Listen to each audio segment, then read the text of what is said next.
Sama-sama kita akan bangkit berdiri, Bapak Ibu. Kita akan berdoa lebih dahulu mengawali ibadah Jumat Agung pada pagi hari ini. Terpujilah namamu Bapa di dalam kerajaan sorga, Bapa yang kami sembah dan kami puji di dalam nama Tuhan kami Yesus Kristus. Terima kasih Tuhan atas cinta-Mu. Terima kasih Tuhan atas pengorbanan-Mu buat setiap kami anak-anak-Mu. Engkau yang sudah mencari kami, menyelamatkan kami yang hilang Tuhan. Bahkan Tuhan memberkati kami dengan kehidupan yang kekal, yang berlimpah-limpah kekayaan sorgawi atas kehidupan kami.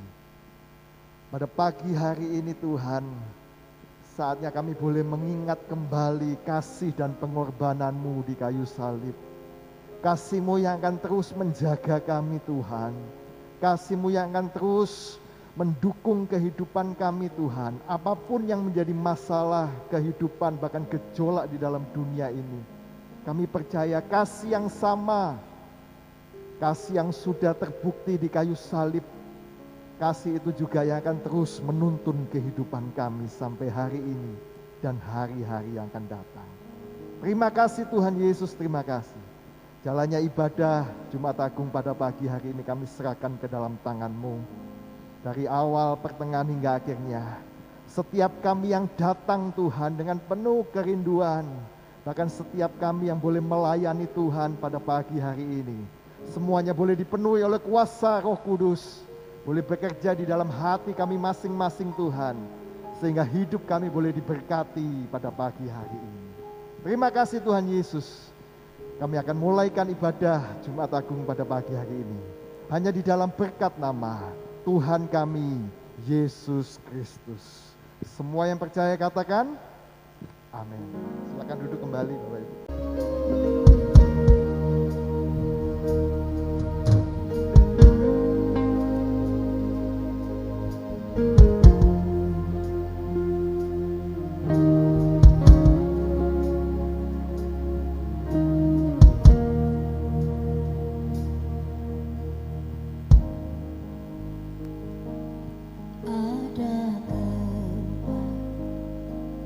Yang mulia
Bapak Ibu Saudara, mari kita mengingat kembali karya Tuhan Yesus yang sudah Tuhan nyatakan dalam hidup ini.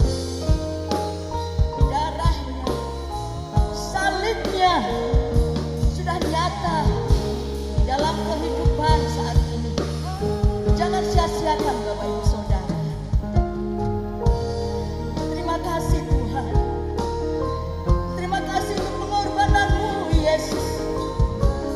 Haleluya Yesus.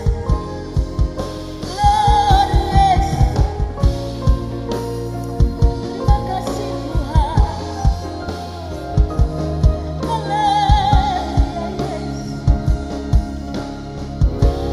Sama-sama katakan, oleh karena salib-Mu, seluruh hidupku milik-Mu Tuhan. Darah-Mu sucikan kuasa salib-Mu, pulihkan oleh karena salib-Mu,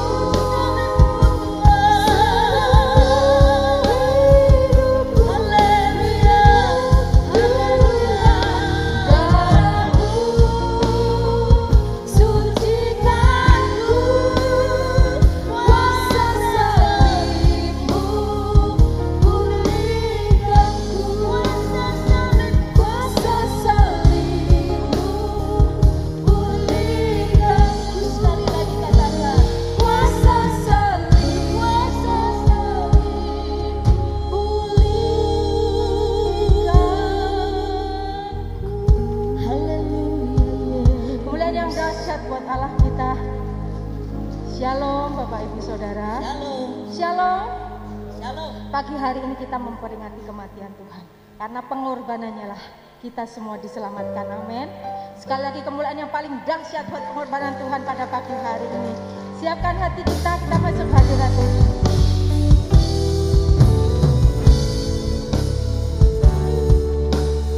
Ku hidup oleh anugerah-Mu, yang terbaik ku terima dari-Mu. Rancangan-Mu indah bagiku, sebab ku hidup selalu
bersama-sama di hadapannya.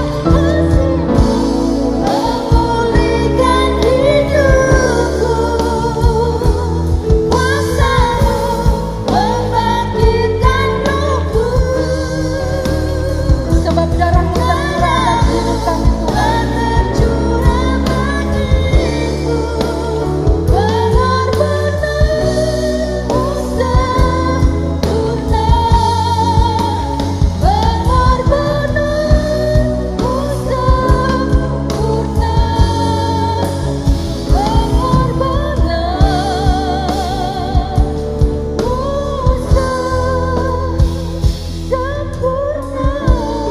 Sekali lagi kemuliaan yang paling dahsyat buat Allah kita karena pengorbanannya yang sempurna.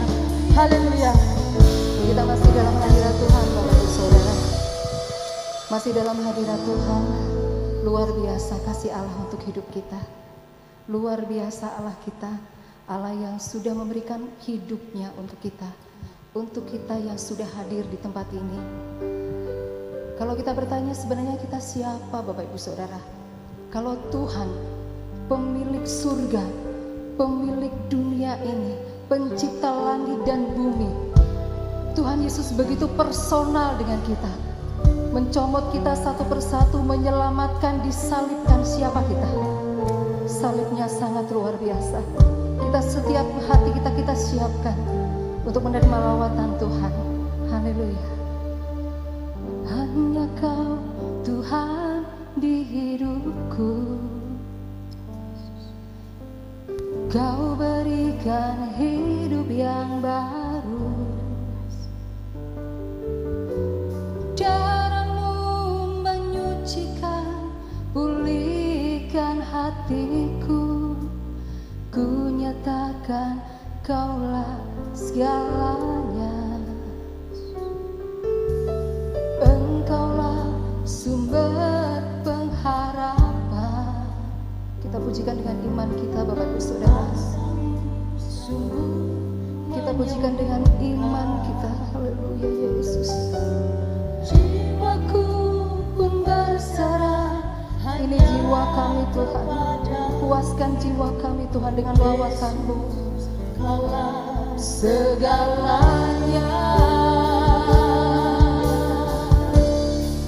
Karena salib-Mu ku hidup, karena salib-Mu ku menang.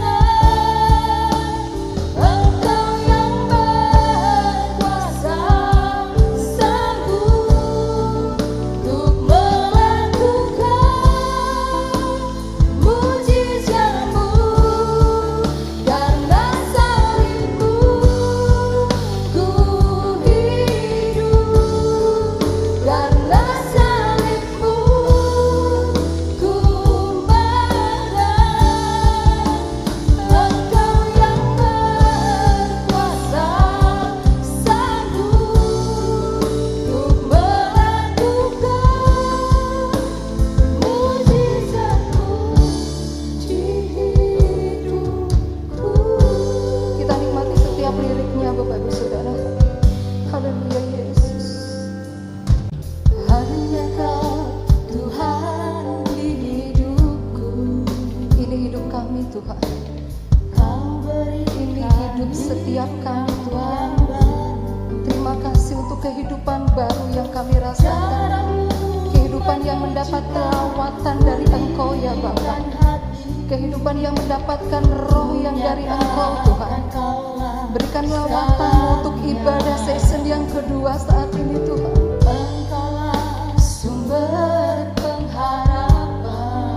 Kuasa-Mu Tuhan, kuasa-Mu sanggup menyembuhkan. Jiwaku pun berserah hanya kepadamu Yesus. Kaulah segala. Katakan salib-Mu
akan melawat setiap kita.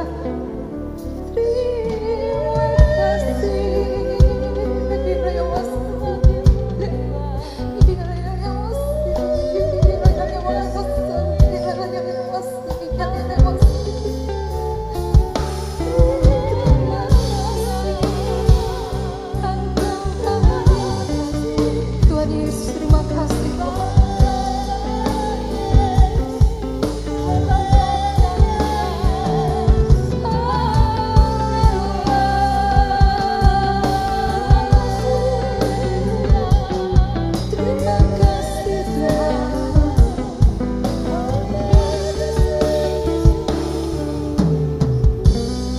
Silakan untuk Bapak Ibu sendiri memujikan pujian dengan lembut. Karena salib-Mu Tuhan, aku boleh hidup. Karena salib-Mu yang orang dunia memandang kasar, memandang hina, tapi sangat luar biasa, yang memberikan hidup atas setiap kami, yang menyelamatkan kami. Bahkan karena salib itu, kita punya tempat di surga, Bapak Ibu Saudara. Kita katakan bersama-sama. Karena salib-Mu. Silakan Bapak Ibu Saudara, katakan karena salib-Mu. Karena salib-Mu ku menang, Engkau yang berkuasa sanggup untuk melakukan. Sekali lagi katakan karena salib-Mu Tuhan. Karena salib-Mu Terima kasih untuk salib-Mu Tuhan. karena salib-Mu ku menang, Engkau yang berkuasa sanggup untuk melakukan mujizat-Mu. Karena salib-Mu, karena salib-Mu, karena salib-Mu ku menang, Engkau yang berkuasa sanggup untuk melakukan mujizat-Mu di hidupku.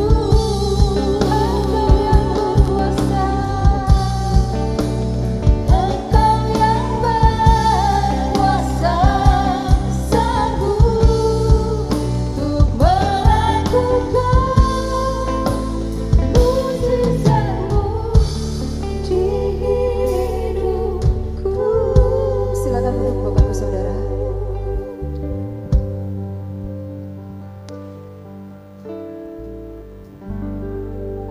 Silakan duduk.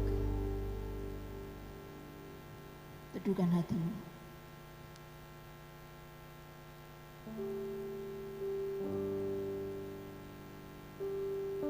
Kita bersama-sama akan pandang salib Yesus yang sudah Tuhan anugerahkan untuk kita semua.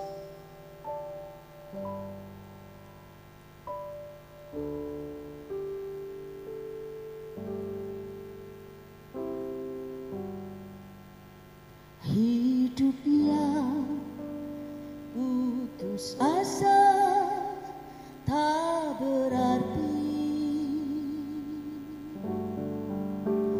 jalan dengan tanpa pengharapan, lalu tangan yang berlubang batu menjamah jadi hidup baru, dan kayu yang kasar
sepi, kosong.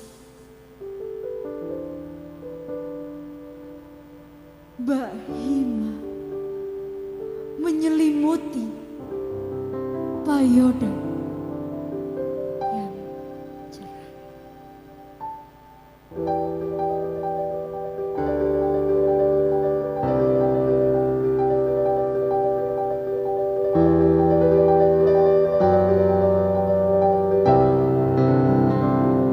Namun, oleh karenanya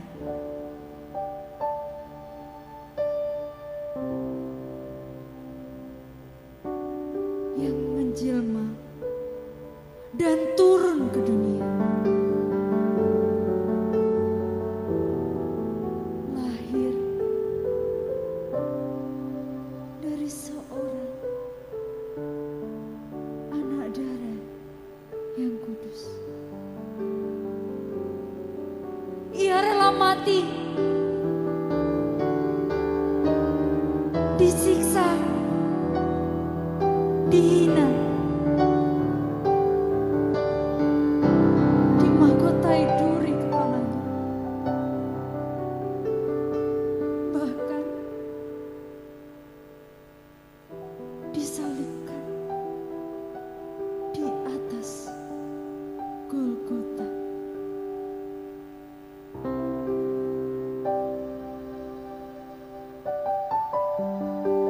Kini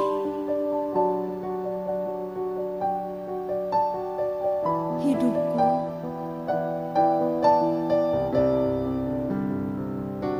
diubahkan menjadi baru. Tak peduli zaman yang berlalu,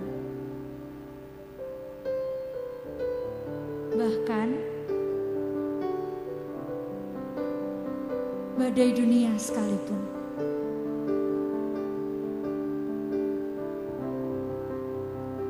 Ku akan tetap pegang teguh salibmu.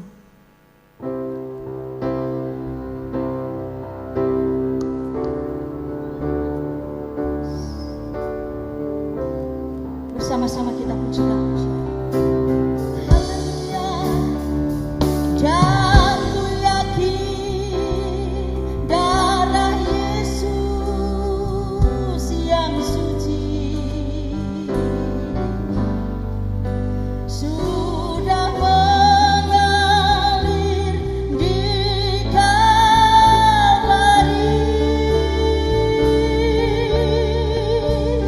Bila jemaat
hari ini Tuhan, kami betul akan merayakan hari kematian-Mu yang begitu luar biasa bagi umat manusia kami sekalian. Hari ini Tuhan, kami mengenang bagaimana Tuhan dihancurkan kehidupan manusianya untuk memberikan keselamatan kekal bagi kami orang percaya. Kami tahu Tuhan, bahwa tanpa Engkau Tuhan, kami tak dapat selamat. Oleh karena itu dengan anugerah yang besar Tuhan, kami datang kepada salib-Mu, melihat karya-Mu, membuat kami semua tahu bahwa kami tak dapat hidup tanpa salib itu. Terima kasih Tuhan, terima kasih. Biarlah perayaan kami kali ini Tuhan, hati kami betul-betul dikuasai oleh Roh Kudus, memberikan pencerahan iluminasi kepada kami tentang salib itu sesungguhnya. Kami mau dengar firman-Mu, berfirmanlah kepada kami Tuhan sebelum kami masuk ke dalam perjamuan kudus kami. Biarlah firman-Mu mengokohkan dan meneguhkan iman kami. Dan kami percaya bahwa iman-Mu tak kembali dengan sia-sia. Kami siap dengar firman-Mu, di dalam nama Tuhan Yesus kami sudah berdoa. Amin.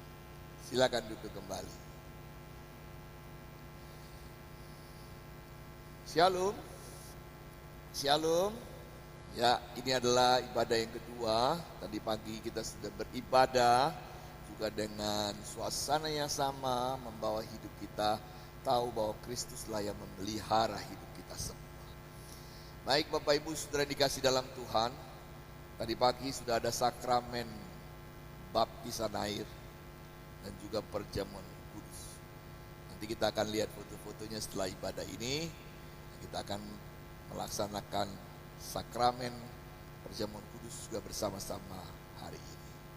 Sangat senang sekali, 1 tahun yang lalu, hari Paskah adalah hari di mana kita baru pertama kali tidak mengadakan ibadah Paskah di tempat ini. Tidak ada acara online juga karena baru-baru corona itu melanda negeri kita. Dan kita tentu masih ingat 1 tahun yang lalu kita kebingungan tentang bagaimana kita beribadah, bagaimana hubungan kita dengan Tuhan. Lambat laun semua yang terjadi membuat semuanya mulai merosot, perekonomian merosot, hubungan antara sesama juga mulai tidak ada kontak karena kita harus menjaga jarak dan lain sebagainya. Tapi puji Tuhan tahun ini kita sudah bisa melaksanakannya walaupun tetap dengan penuh kehati-hatian. Anugerah Tuhan selama setahun ini, Bapak Ibu Saudara yang dikasihi Tuhan, sementara kita bisa beribadah, ada mereka yang lain sedang terbaring sakit. Sementara kita bisa mengingat betapa besar anugerah Tuhan, sementara mereka yang lain ada di rumah, dan juga mengingat hari kematian Tuhan yang luar biasa. Saya percaya kita akan diberkati kali ini. Tahun ini adalah tahun di mana Tuhan mengubah, di mana tahun ini membawa kita kepada pembaharuan yang lebih baik untuk tahun-tahun yang mendatang, sebab segala sesuatu yang terjadi tidak pernah terlepas dari kontrolnya Tuhan. Baik kekasih Tuhan, Paskah kali ini dengan tema salib dan evaluasi diri. Salib dan evaluasi diri. Mari sama-sama kita buka dalam Matius pasal 27 ayat 35 sampai ayat yang ke-4. Matius pasal 27 ayat 35 sampai ayat yang ke-4. Tema kita adalah salib dan evaluasi diri. Siap? 3, 4. Sesudah menyalibkan dia, mereka membagi-bagikan pakaiannya dengan membuang pundi. Lalu mereka duduk di situ menjaga dia. Dan di atas kepalanya terpasang tulisan yang menyebut alasan mengapa ia dihukum. Inilah Yesus, Raja orang Yahudi.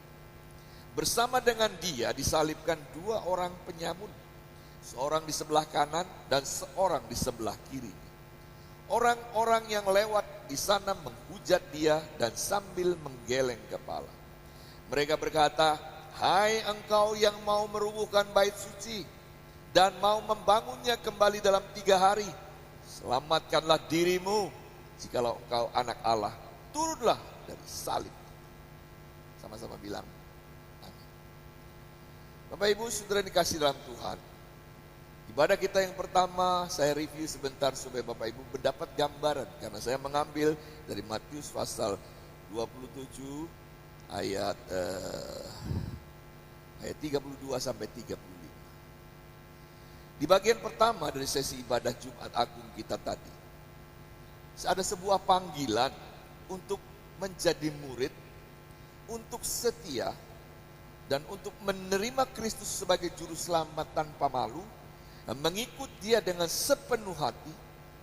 Nah, untuk bagian khotbah kita kali ini, saya ingin mengajak kepada kita untuk melihat gambaran dan aplikasi tentang hasrat, tujuan kematian Kristus juru selamat kita semua. Tentu kita tahu semua salib itu sebagai orang Kristen.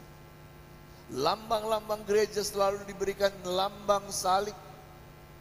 Sehingga waktu gereja kita baru ada Bapak Ibu, belum ada salib yang di depan ini Bapak Ibu, banyak yang protes sama saya, "Pak, gereja kok nenek salib ya Pak?" Jadi akhirnya cepat pesan salib supaya ada salibnya. Demikian juga dengan panitia kemarin membangun salib ini, sehingga tadi tempat foto-foto. Salib ini dulu adalah lambang kutukan, lambang yang tidak baik.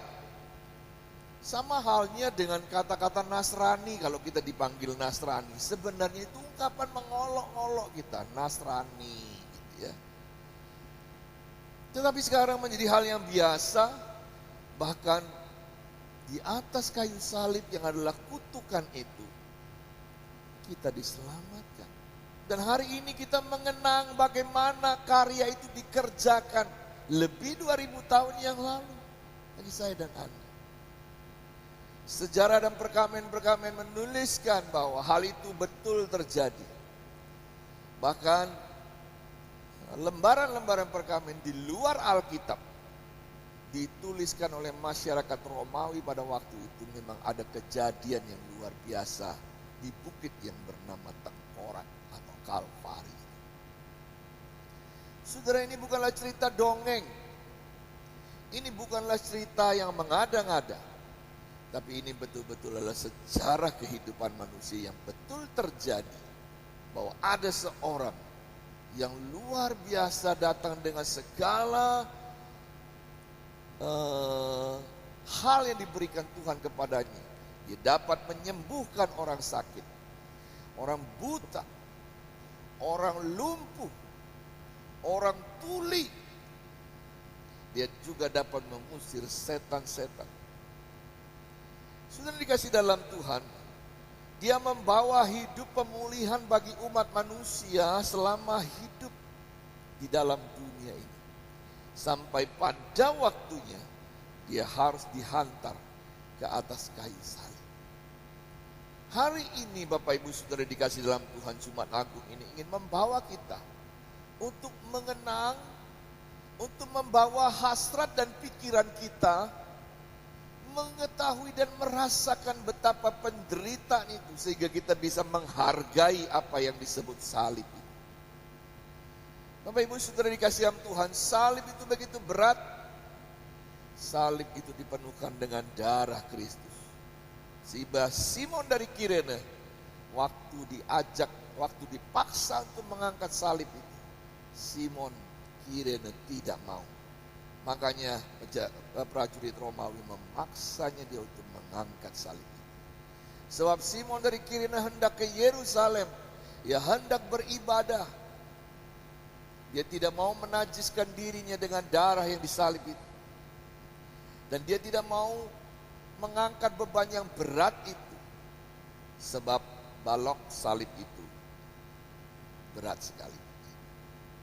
Dipercaya dia hanya mengangkat balok yang ini vertikal ya, horizon ya. Dia hanya mengangkat itu ya, yang vertikal nanti di sana dijadikan satu. Dalam perjalanannya, Baruk itu beratnya 300 pon. Sangat berat.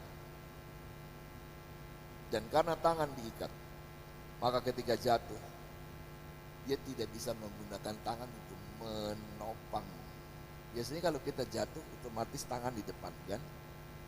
Tapi karena tangan diikat, maka kejatuhan Yesus dengan lutut yang hancur dan muka langsung mendera ke atas tanah. Ditambah dengan beban berat dari balok, saudara bisa membayangkan betapa hancur wajahnya, betapa rusak wajahnya. Sehingga di dalam Alkitab dinubuatkan bahwa wajahnya tidak dikenali lagi. Saudara dikasih tahu dalam Tuhan, mengapa dia melakukan semua itu? Dia melakukannya untuk menebus saya dan Anda. Darah itu harus tercurah. Pengorbanan itu harus terjadi sebagai pengganti dosa manusia. Tidak ada cara lain. Ayah ingin menggantikan anak, ternyata tidak bisa sebab ayah juga berdosa. Kakek ingin menggantikan ayah, ternyata tidak bisa juga. Bapak Ibu, saya ayah. Bapak Ibu juga, bapak-bapak juga ada ayah, ada ibu. Kalau bisa korban untuk anak bukan? Tapi korban saya dan Anda tidak mampu menggantikan dosa anak-anak kita. Sebab kita pun manusia berdosa. Oleh karena itu salib itu dikerjakan bagi kita semua. Nah, mari kita pelajari baik-baik salib itu supaya kita tahu dan mengerti, mengevaluasi diri kita, mengerjakan hidup kita supaya kita boleh betul-betul melangkah di dalam keselamatan yang sempurna. Perhatikan baik-baik Bapak Ibu. Matius pasal 27 ayat 35 dituliskan di sana, sesudah menyalibkan dia, mereka membagi-bagi pakaiannya dengan membuang undi.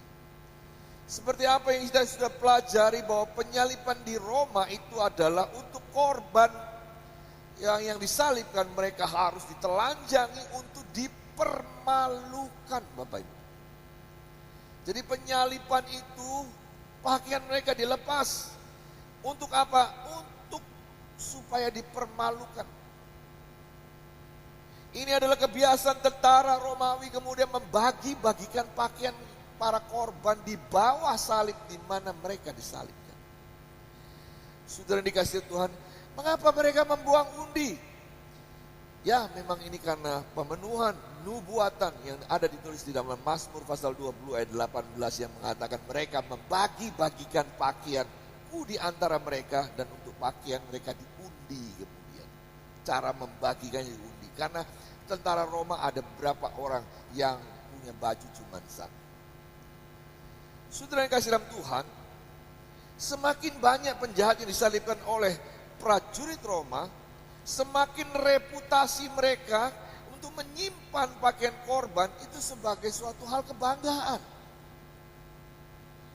Tentara itu bisa mengumpulkan banyak pakaian itu bisa pamer Bapak Ibu. Nah, apa yang terjadi Bapak Ibu saudara kasihan? Seperti halnya sebuah kejadian yang ditulis dalam Kisah Para Rasul pasal 8 ayat 18 sampai ayat 19, coba dilihat. Kisah Para Rasul pasal 8 ayat 18 sampai 19 berbunyi demikian. Ketika Simon melihat bahwa pemberian Roh Kudus terjadi oleh karena rasul-rasul itu, saudara garis bawah, Simon di situ bukanlah Simon Petrus. Simon di situ adalah Simon penyihir.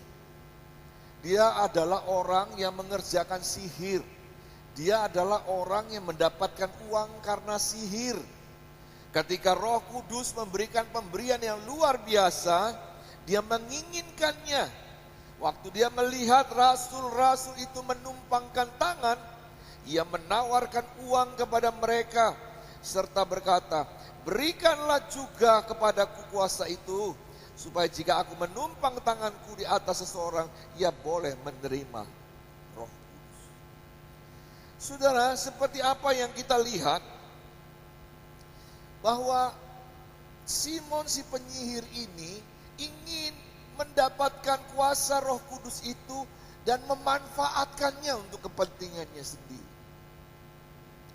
Seperti kita melihat para prajurit Roma itu. Mereka ada di bawah salib itu. Salib itu dikerjakan bagi umat manusia, termasuk tentara-tentara yang sedang membagikan pakaian itu. Tapi betul-betul mereka memanfaatkan kematian itu untuk keuntungannya sendiri, untuk kepentingannya sendiri. Simon si penyihir ini juga begitu. Saudara yang dikasih dalam Tuhan, para prajurit dan Simon si penyihir ini itu mewakili banyak sekali orang Kristen yang berpikiran dunia. Kita datang kepada Kristus hanya untuk berkat-berkat materi. Kita datang kepada Kristus dan menjadi orang Kristen hanya untuk memanfaatkan Kristus dan salibnya untuk kepentingan dan keuntungan diri sendiri. Ada juga yang memanfaatkan Kristus untuk mendapatkan jodoh. Saya Kristen juga. Atau mungkin kalau kita belum Kristen dulunya, karena istri Kristen, demi mendapatkan dia, aku rela menjadi Kristen dan dibaptis. Demi pernikahan, demi pekerjaan, demi hal-hal lain yang sepele. Kadang-kadang kita memanfaatkan Kristus. Saudara, evaluasi diri kita hari ini. Salib ini didirikan untuk menyelamatkan saya dan Anda. Betapa ironinya, kemudian kita memanfaatkannya untuk kepentingan dunia kita. Salib ini. Kita merasa bahwa kalau aku ikut Kristus aku harus diberkati. Kita memanfaatkan Tuhan untuk mau ngikut apa yang kita mau. Bukan sebaliknya. Bukan sebaliknya kita mau ikut apa yang Tuhan mau. Perhatikan baik-baik as Tuhan. Salib itu. Di bawah ada prajurit. Mereka memanfaatkan pakaiannya. Mengambil keuntungan di sana. Ini mewakili gambaran orang Kristen. Saya harap ini tidak terjadi. Karena jadi evaluasi diri kita sendiri. Apakah betul-betul kekristenan kita betul mengikut Kristus, betul kita merenungkan kematian yang luar biasa itu, atau kita hanya memanfaatkan kematian Kristus hanya untuk kepentingan diri kita sendiri, hanya keinginan-keinginan dunia saja. Nubuat perjanjian lama menunjukkan bahwa Tuhan meramalkan kejatuhan umat manusia, dan umat manusia memiliki kebutuhan akan seorang penyelamat. Jadi kematian, kebangkitan Kristus bukanlah kebetulan. Oleh karena itu kita perlu merenungkan salib itu. Salib itu tak seindah apa yang kita sedang pertontonkan di sini. Salib itu gambaran kutuk yang luar biasa. Kalau dia sudah melakukannya, masa kita tega memanfaatkan? Saudara, evaluasi yang kedua yang perlu kita kerjakan adalah next. Matius pasal 27 ayat 36 sampai 38. Lalu mereka duduk di situ menjaga dia. Dan di atas kepalanya terpasang tulisan yang menyebut alasan mengapa ia dihukum. Tulisannya apa? Inilah Yesus Raja orang Yahudi. Ini olok-olokan. Ini loh, cari ini raja loh ya. Ini olok-olokan Bapak. Jadi inilah Yesus Raja orang Yahudi. Tulisan itu ditulis sebagai olok-olok. Bersama dengan dia disalibkan dua orang penyamun. Seorang di sebelah kanan dan seorang di sebelah kiri. Saudara dikasih dalam Tuhan, Yesus dituduh melakukan pengkhianatan. Itulah mengapa mereka menempatkan tuduhan itu di atas kepalanya, tulisannya inilah Raja orang Yahudi. Dia berkhianat. Dan pengkhianatan ini mengganggu stabilitas politik karena ada raja lain yang mau menggantikan raja yang sedang berkuasa. Sebenarnya ini hanya akal-akalan yang membawa dia disalibkan. Dia tidak sedang membawa perpolitikan di dunia ini. Banyak orang yang salah paham pada waktu itu, termasuk Yudas Iskariot.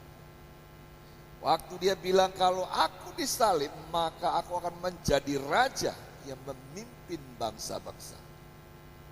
Mungkin Yudas berpikir, kalau Tuhan sesudah disalib kemudian jadi raja, karena Yudas tahu bahwa dia berkuasa, dia hidup bersamanya, kemana-mana bersama sekian tahun, dia tahu dia bisa melakukan ini dan itu.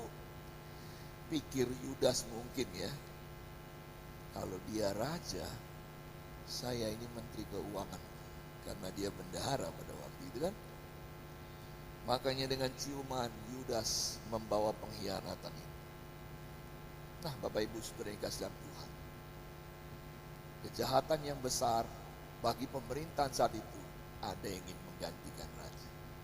Tapi kejahatan besar bagi imam-imam dan ahli Taurat adalah dia mengaku sebagai anak Allah. Ayat ini menunjukkan bahwa Yesus tidak hanya hidup di antara orang-orang berdosa. Ketika dia mati juga dia mati di antara orang berdosa. Saudara ingat ketika seorang perempuan kedapatan berzina, apa yang dia bilang? Siapa yang tidak pernah berbuat salah, biar dia dahulu yang melempar. Kemudian ketika tidak ada yang melempar perempuan itu, dia pun memandang kepada perempuan. Walaupun sebenarnya dia layak mengangkat batu karena dia tidak pernah berbuat dosa. Yesus mengampuni. Yesus di dalam kehidupannya dia hidup di antara orang berdosa. Dan di dalam kematiannya juga dia mati di antara orang-orang berdosa. Matius mengatakan para penjahat juga melontarkan hinaan kepada dia. Penjahat itu bilang, turun kamu. Kalau kamu turun kamu bisa selamatkan. Sambil mengejek dia. Memang salah satu penjahat bilang, kamu tidak pantas mengucapkan hal itu. Kita berhak mendapat hukuman sebab, tetapi orang ini dia tidak melakukan pelanggaran dan kesalahan. Saudara yang dikasihi dalam Tuhan, orang-orang semua tahu apa yang diperbuat oleh Yesus. Dia menolong yang miskin. Dia mengangkat derajat yang tidak dihargai. Dia menyembuhkan banyak orang sakit. Semua orang tahu dia tidak bersalah. Tetapi kesalahannya toh dipaksakan juga.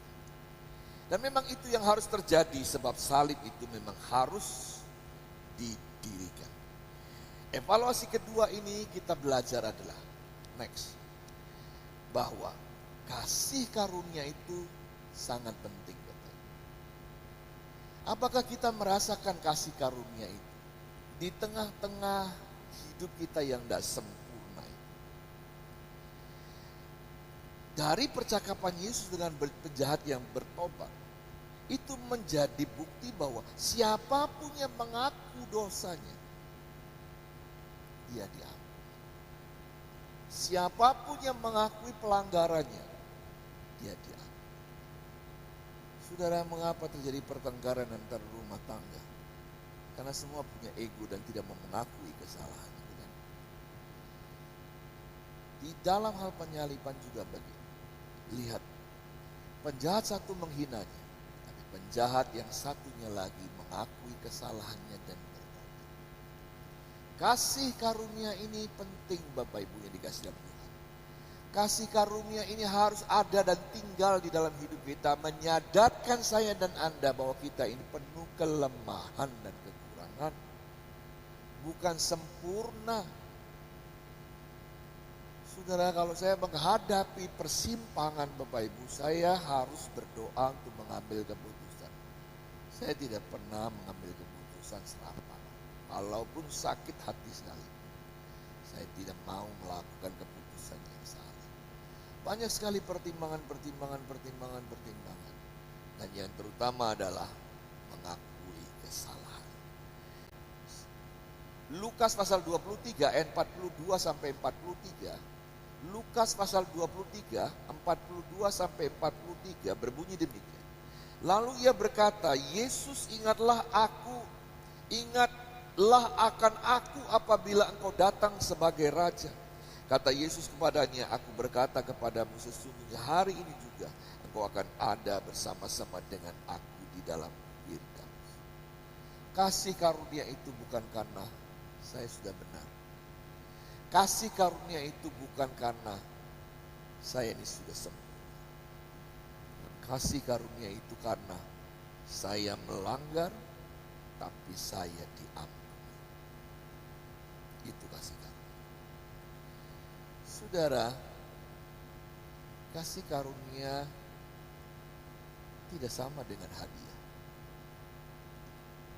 Hadiah, kalau kamu bisa naik kelas, dapat ranking 1, saya kasih sepeda ya nak ya, itu hadiah, karena kamu buat baik. Tapi kasih karunia tidak demikian. Saudara dikasih dalam Tuhan, walaupun kau tidak pantas mendapatkannya, kau tidak layak mendapatkannya, tapi aku tetap memberikan.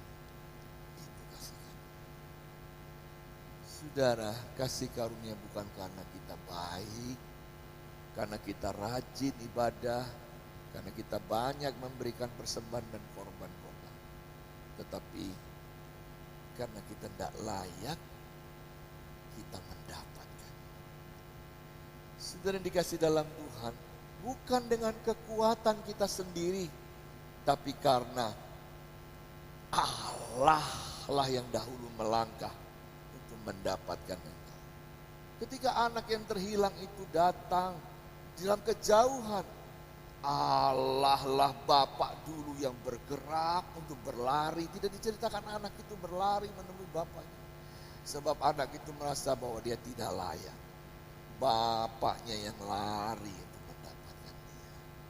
Bukan dengan kuat dan gagah, semata-mata karena inisiatif Tuhan memberikan. Ya, bukan karena lulus, engkau lolos karena anugerah. Setuju? Bapak Ibu, siapa kita semua? Apakah karena pakaian kita putih-putih kita sudah suci? Jauh Bapak Ibu. Kalau betul-betul kesucian itu bisa digambarkan dengan warna kulit Bapak Ibu, maka semua kita hitam hari ini. Tapi puji Tuhan, tidak terlihat, sehingga kita tidak bisa malu. Kita tidak malu kan? Padahal baru berbuat dosa. Andai kata Bapak Ibu, andai kata kebenaran dan kesucian itu bisa muncul di wajah kita. Kalau kita suci kita menjadi putih, kalau kita tidak suci kita menjadi hitam. Maka setiap hari wajahmu mau pakai glowing gaya apa tetap hitam. Tapi puji syukur, nampaknya kita baik-baik saja dengan pakaian kita yang putih. Kita penuh dosa dan pelanggaran. Evaluasi kita hari ini, kita mendapatkan kasih karunia dan hargai kasih karunia itu. Tidak layak diberikan kepada saya dan Anda. Bukan karena kebaikan, tapi karena anugerah. Dia hidup di antara penjahat. Bahkan di dalam Amsal pasal 28 ayat 13 dituliskan, siapa menyembunyikan pelanggarannya tidak akan beruntung, tetapi siapa mengakuinya dan meninggalkannya akan disayangi. Amsal 28:13. Siapa yang menyembunyikan pelanggaran tidak mendapatkan untung. Saudara, penjahat ini tahu dia ini bukan penjahat biasa. Kalau sudah sampai di atas kayu salib, itu penjahat yang luar biasa jahatnya Bapak Ibu. Dan dia mengakui, Yesus, ingatlah aku ketika engkau datang kembali. Sesungguhnya sekarang kau berada di Firdaus bersama-sama. Dari percakapan penjahat yang bertobat ini menjadi bukti bahwa siapapun yang mau mengakui pelanggaran dan kesalahan, mau bertobat, akan menerima kasih karunia dan diselamatkan. Ada loh orang Kristen yang sombong sekali Bapak Ibu. Ya, sombong sekali. Seakan-akan hanya melalui dia doa bisa dijawab. Ya, harus melalui dia. Dan harus antri lagi. Bapak Ibu Saudara yang dikasih dalam Tuhan. Ya, kemarin saya ketemu sama ketua umum. Karena kami ada tugas layanan di Surabaya. Menceritakan segala sesuatu. Bahwa roh jahat itu ada katanya. Roh jahat itu ada. Sekali waktu di percetakan temannya itu, mesin bisa jalan sendiri. Sampai takut. Mesin bisa jalan sendiri. Glek, jalan sendiri. Waduh, kaget. Terus ngomong sama ketua umum, gimana aja? Ya tengking dalam nama Yesus. Betul Bapak Ibu. Besok dia masuk lagi, bulu-bulu. Ditengking dalam nama Yesus, tetap gluk gitu. Jalan, lihat sendiri katanya. Terus apa ya? Datang lagi. Tengking dalam nama Yesus, kemudian dia pakai minyak babi. Mandek mesinnya. Minyak babi berarti ya. Itu minyak urapan ya. Baru tahu ya. Guyon Bapak Ibu ya. Setelah dicek ternyata tempat kabelnya itu ada yang masalah Bapak Ibu. Kalau tikus lewat tuh dia bisa lengket jalan sendiri Bapak Ibu. Ya. Nah, Bapak Ibu lihat, kita ini melakukan segala sesuatu pikirnya kita bisa melakukannya begitu saja Bapak Ibu. Karena kita diberi kuasa. Orang-orang tertentu merasa bahwa dia sangat berkuasa. Doanya selalu dijawab. Ya. Bapak Ibu Saudara yang kasih Tuhan. Oleh karena itu sadarkan diri kita. Bahwa kita ini lemah. Banyak kesalahan. Banyak pelanggaran. Yang ketiga Bapak Ibu. Coba perhatikan bahwa Matius pasal 27 ayat 39 sampai ayat yang ke-40. Matius pasal 27 ayat 39 sampai 40. Bunyinya begitu. Orang-orang yang lewat di sana menghujat dia dan sambil menggeleng kepala. Mereka berkata, "Hai engkau yang mau merubuhkan bait suci. Hei kamu yang katanya mau bangun kembali bait suci yang roboh 3 hari. Selamatkan dirimu jika engkau anak Allah. Turun dari salib itu." Saudara, Tuhan turun? Saya mau tanya, kalau Tuhan mau turun, bisa turun enggak? Bisa Pak. Tapi karya penyelamatan langsung gagal. Itu yang iblis ingin lakukan. Waktu penyalipan itu, dia diolok, dihina. Tetapi apa yang terjadi kasihan?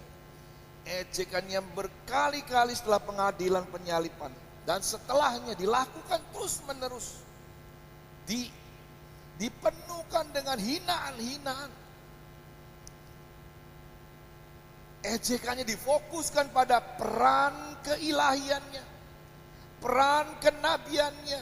Kamu kan katanya anak Allah. Langsung fokus kepada titik yang paling menyakitkan. Sudah dikasih dalam Tuhan.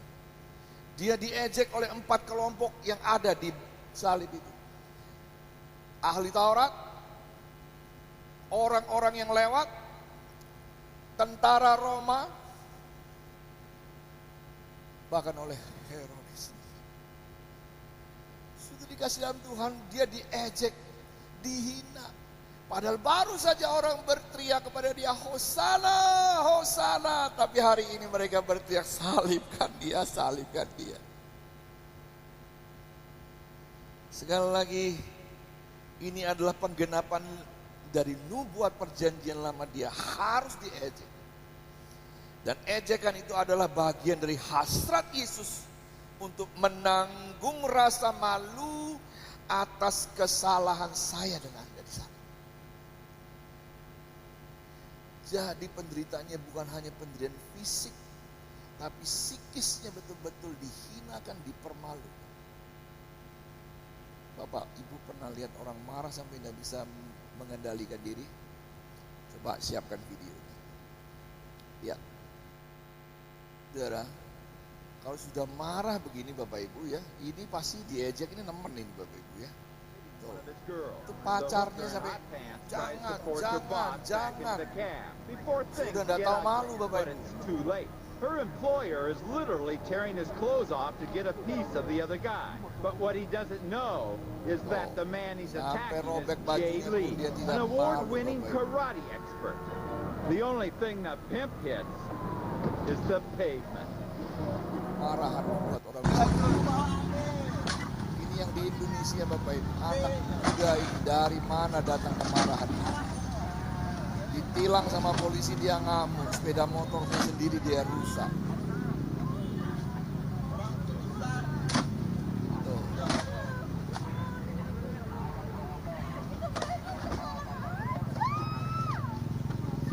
Motornya sendiri Bapak Ibu ya, polisinya tenang aja. Oke, cukup. Coba kita buka Amsal pasal 25 ayat 8. Amsal pasal 25 ayat 8. Orang yang tak dapat mengendalikan diri adalah seperti kota yang roboh temboknya. Saudara, sebagai satu-satunya orang yang memiliki kendali diri dalam sepanjang hidupnya, Yesus juga memperlihatkan di atas kayu salib. Karena tujuannya adalah untuk menyelamatkan kita, bukan dirinya sendiri. Begitu juga kita perlu menumbuhkan pengendalian diri kita untuk kemuliaan Tuhan. Setuju enggak? Evaluasi kita di Jumat Agung Penyalipan Kristus ini. Tuhan mengendalikan dirinya supaya saya dan Anda selamat. Dia betul-betul dipermalukan Bapak. Dia betul-betul ditelanjangi dan dihinakan. Orang lewat semua menghinakan dia. Nah, evaluasi diri kita sebagai orang percaya yang sudah diselamatkan oleh Kristus. Apakah kita juga bisa mengendalikan diri kita? Banyak loh orang Kristen tidak bisa mengendalikan diri sampai dia tidak bisa memuliakan Tuhan di dalam kemarahan. Saya mengajak kepada kita bisa mengendalikan diri dalam situasi dan krisis yang luar biasa terjadi, baik di dalam pekerjaan, baik di dalam rumah tangga. Kendalikan dirimu sebaik-baiknya. Tenangkan dirimu, berpikirlah jernih. Yesus sudah menyelamatkan saya dan Anda. Evaluasi diri kita. Yang pertama, coba lihat kesimpulan. Next, kesimpulan. Apakah saya menjadi seorang Kristen yang hanya menikmati keuntungan saya sendiri? Saudara, yang kedua, apakah saya lebih bergantung pada kekuatan saya sendiri daripada bergantung pada kasih karunia Tuhan? Yang ketiga, apakah saya membutuhkan lebih banyak kontrol di dalam hidup saya untuk membuat kemajuan menuju tujuan saya, yaitu memuliakan Tuhan. Karena untuk itulah engkau diciptakan. Karena untuk itulah engkau diselamatkan. 3 hal ini menjadi evaluasi kita di hari yang penting ini. Tuhan memberkati kita. Tutup Alkitab kita.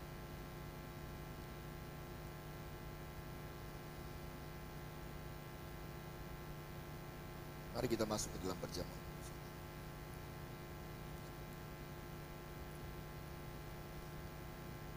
Mari kita tunduk berdoa. Bapa di surga, terima kasih Tuhan. Tidak ada karya yang besar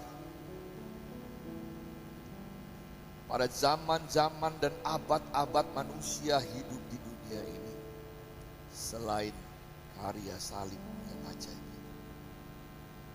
Tuhan menjelma menjadi manusia, hidup di antara kami dan mengorbankan dirinya bagi keselamatan. Tapi kami manusia penuh kekurangan sehingga kami melupakan semua karya salib-Mu dan hidup dengan cara kami sendiri mendapat keuntungan dari semua ini hanya untuk diri kami sendiri. Kami lupa bergantung kepada kasih karunia-Mu, karena kasih karunia-Mu itulah yang membuat kami diselamatkan. Kami membutuhkan lebih banyak kontrol diri lagi Tuhan, supaya kami mendapatkan tujuan hidup yang memuliakan Tuhan. Ampuni kami Tuhan. Hari ini kami mengevaluasi diri. Sebelum kami mengangkat roti dan cawan, mengingat penderitaan, mengevaluasi diri kami melalui salib. Terima kasih. Dalam nama Yesus, kami sudah berdoa. Amin. Karena salib-Mu ku hidup, karena salib-Mu ku menang. Engkau yang berkuasa, sanggup melakukan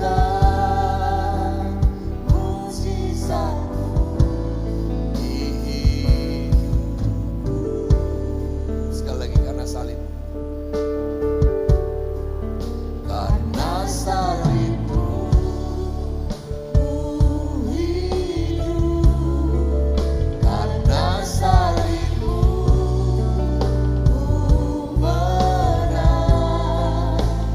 Engkau yang berkuasa, sanggup melakukan mujizat-Mu di hidupku. Bapak Ibu, saya undang kita bangkit berdiri.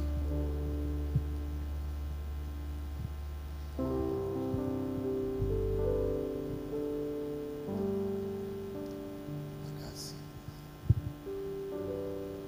Mari kita membuka roti perlahan-lahan.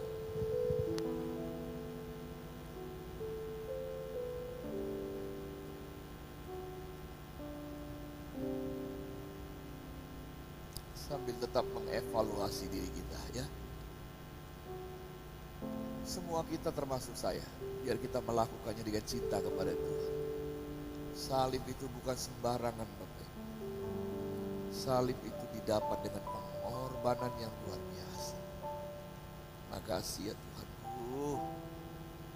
Lihatlah umat-Mu Tuhan. Pulihkan kami dengan evaluasi diri kami masing-masing. Pulihkan kami. Terima kasih Tuhan.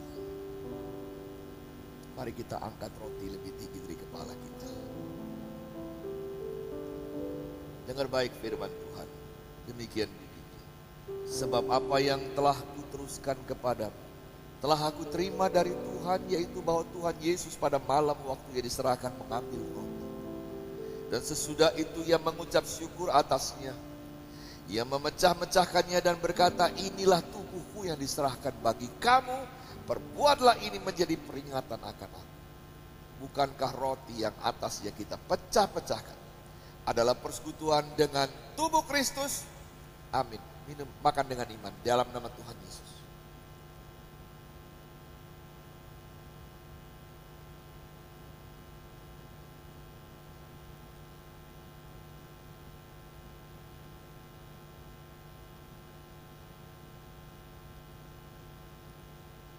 Puji Tuhan. Mari kita membuka cawan kita perlahan-lahan.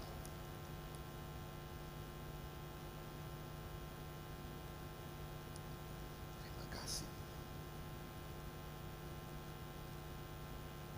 Angkat lebih tinggi dari kepala kita. Dengarkan firman Tuhan. Demikian juga Ia mengambil cawan sesudah makan lalu berkata, cawan ini adalah perjanjian baru yang dimeteraikan oleh darahku. Perbuatlah ini setiap kali kamu meminumnya menjadi peringatan akan aku. Bukankah cawan pengucapan syukur, yang atasnya kita ucapan syukur, adalah persekutuan dengan darah Kristus? Amin. Dalam nama Tuhan Yesus minum dengan iman.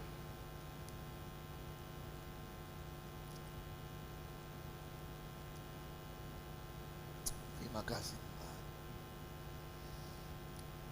Mari kita angkat tangan kita. Buka hatimu. Evaluasi dirimu atas salib itu. Tuhan, pulihkan umat-Mu Tuhan. Lihat keberadaan mereka Tuhan. Ajar kami menghargai kasih karunia Tuhan. Ajar kami mengendalikan diri kami sebaik-baiknya Tuhan. Terima kasih Tuhan. Terima kasih Tuhan.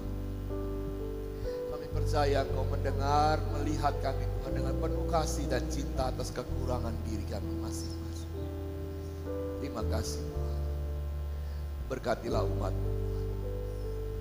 Kami adalah murid-murid, anak-anak ketebusan. Kami siap Tuhan menjadi yang terbaik dan memuliakan Tuhan dalam segenap hidup kami. Sebentar kami akan memberikan korban. Biarlah semua korban yang dinyatakan oleh anak-anak-Mu boleh menyenangkan hati-Mu dengan kasih yang teguh dan cinta kepada pekerjaan. Di dalam nama Tuhan Yesus kami sudah berdoa. Amin. Silakan duduk kembali Tuhan Yesus. Baik guys Tuhan, tentu Jumat Agung ini menjadi perubahan bagi hidup kita semua menjadi lebih baik. Tuhan tolong kita semua. Untuk jemaat yang ada di rumah yang sedang beribadah karena mungkin sedang sakit, ada masalah, ada persoalan yang tidak bisa datang ke gereja, silakan memberikan persembahan lewat rekening 033 rekening BCA di 033 194 3001, rekening persepuluhan di BCA 033 8888 191 atas nama GBT Kristus Pasti. Kiranya Engkau memberkati aku berlimpah-limpah dan memperluas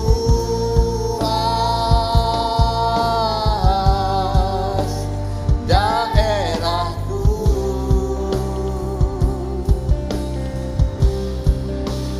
dan kiranya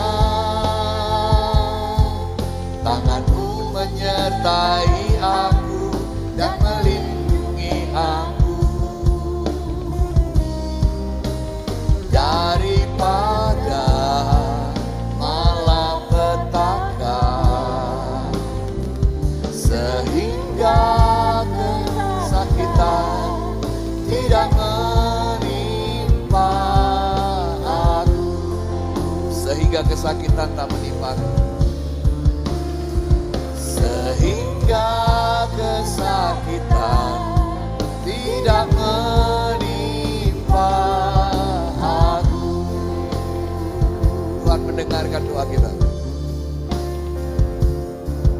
Tuhan mendengarkan dan menjawab doaku. Hari ini kami merayakan kematian-Mu. Engkau melihat setiap pribadi yang hadir. Engkau melihat hati umat-Mu Tuhan. Sebab tidak ada yang tersembunyi di hadapan-Mu. Engkau yang melihat segala isi hati kami. Dan biarlah Tuhanlah yang akan memulihkan keadaan kami. Jumat Agung ini kami mengenang salib. Salib yang mengubah hidup kami. Salib yang membawa evaluasi diri kepada pribadi yang lebih baik lagi. Terima kasih Tuhan. Terima kasih. Mereka adalah kepunyaan.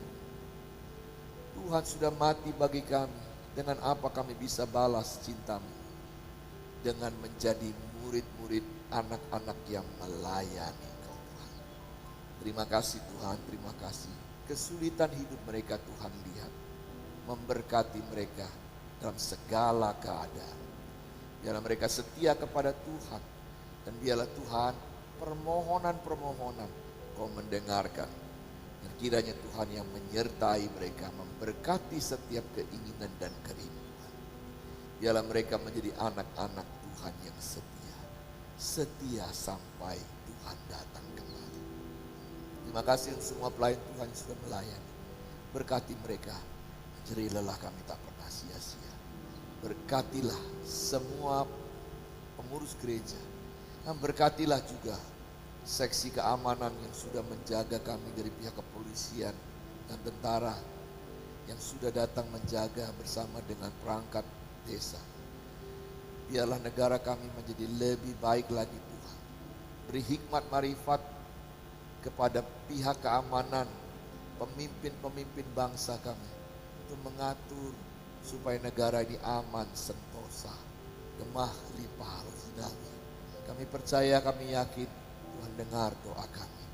Terima kasih Tuhan, kami berdoa untuk saudara-saudara kami di Makassar. Mungkin mereka didera ketakutan, beri damai di sana, sehingga mereka merayakan Jumat Agung juga dengan penuh ketenangan dan kedamaian.